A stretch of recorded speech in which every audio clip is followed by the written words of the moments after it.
There are no shortcuts in life, but there can be in pickleball. The 5 tactics in this video will automatically make you win more no matter what. Buckle up your seatbelt, guys.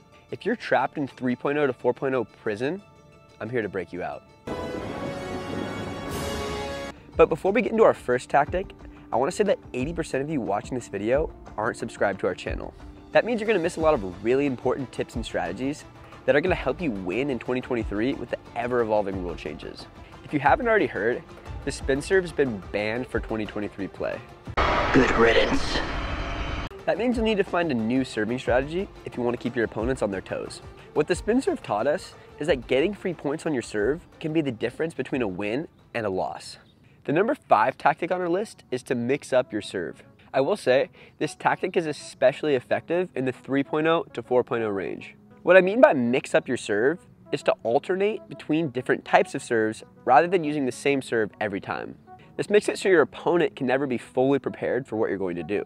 I personally like to mix mine up between hard topspin drives, lower slices, and higher lob serves. I also try to vary the amount that I'm hitting to their forehand and their backhand. I still believe that the hard topspin serve should be seen as your default option, but occasionally throwing in a changeup can be the perfect surprise to get a few free points here and there. Everyone has played someone with multiple good serves, and we all know that it's not fun. Take my advice and start throwing in some variety, and you'll always have your opponents on their toes. This is the kind of thing that'll give you a quick 1% increase in your game. Put this together with our other tactics, and you can literally get a 5% boost immediately. What's also crazy is that these tactics can be stacked together. Our next 2 strategies work together like bread and butter. At number 4 on our list, we have the drive-drop combo. Regardless of how well you mix up your serve, your opponent's still going to make their return a majority of the time. That said, most coaches would agree that the strategy of the 3rd shot and the 5th shot are the most important to understand in all of pickleball. As someone who's coached hundreds of players in the 3.0 to 4.0 range, I know most players at this level can't consistently make their drops. Because of this, I see way too many players become over-dependent on their drives because they're compensating for their poor drops. If you can't consistently make your drops, sure, you should be hitting more drives, but you should definitely be trying to use drops whenever it's comfortable.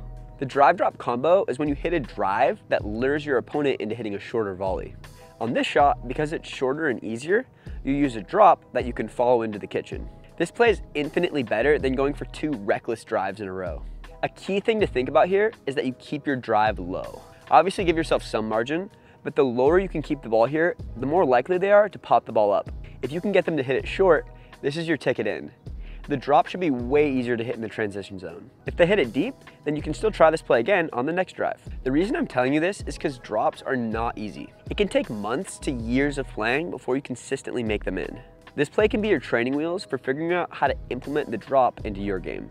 That said, your end goal should still be to master the drop. In the long run, this will be what gets you to the highest level. But if you're looking for short-term results, then this play could be the perfect solution for you. Moving on, our next tip goes hand in hand with our 3rd shot strategy. That's right, I'm talking about stacking. I personally think that stacking is one of the most overlooked strategies in pickleball. Many players are actually afraid of it because if you're not using it properly, it can actually hurt you. So make sure to pay close attention to this section if you want to benefit from stacking.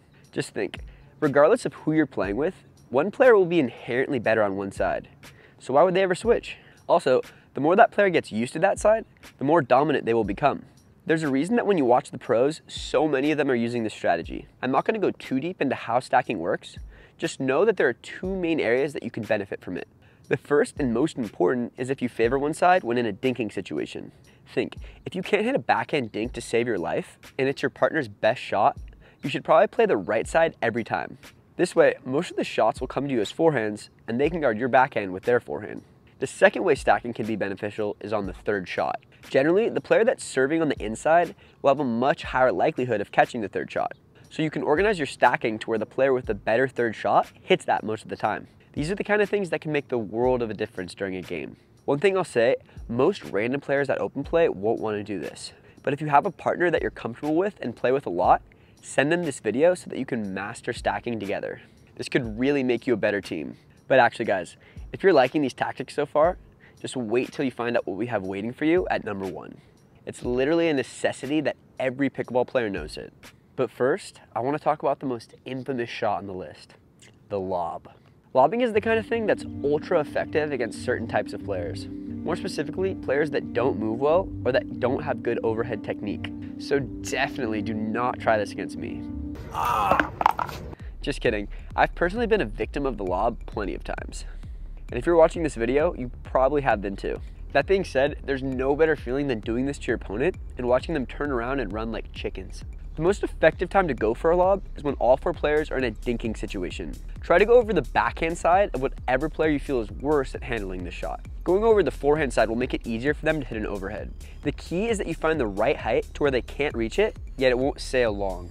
This will take a little bit of practice. If you figure out that your opponents really can't handle them, lobs from the back of the court can be effective too. But this is definitely riskier because you just don't have quite as good of an angle. That said, this shot generally arises from a dinking situation. In order to catch your opponent off guard though, you need to make sure that you're an effective dinker. This way, they'll be ready to react to a short dink when, surprise, the ball goes over their head. The key is that you consistently practice your dinking to make sure that you're ultra consistent. The dink pad is the perfect way to practice your short game wherever you want. No partner necessary. You can even practice your lobs too. If you're the type of player that needs to work on the accuracy of your dinks, volleys, or any other pickleball shot, head to the link in the description and check out the dink pad. All right guys, our last tip of the day is something that can cost you the match if you don't focus on it. Have you ever been playing with someone worse than you and you never saw a ball? You couldn't even try to carry the team because the only time they hit the ball to you, it was getting smashed in your face. You might as well just be watching from the bench. Our #1 tactic is to target the weaker player on the opposing team. But before you say, well, obviously, this doesn't mean that you should hit the ball to them every time. There are a few key shots that make the most sense. It's especially smart to go for the weaker player on your 3rd shot and your returns. This way you start off every point with a higher likelihood for success. In general though, try to hit 70 to 80% of your shots to the weaker player. The more of a gap between their levels, the more strictly you should follow this strategy. An added bonus to this is that if you're hitting most of your shots to one player, their partner tends to fall asleep. So don't be afraid to occasionally surprise the better player with a tough shot that they're not ready for. If your opponents are similar level, this may not work quite as well, but you can almost always find someone on the other team to be weaker in certain parts of the court. One player might have weaker volleys, and one player might have a horrible 3rd shot. The key is that you experiment to figure this all out. Trust me, you don't want to be the nice guy that hits an equal amount of shots to both players so that everyone's happy. Play every game to win. And if you're trying to become a 4.0 plus player, but you don't know exactly what you need, watch this.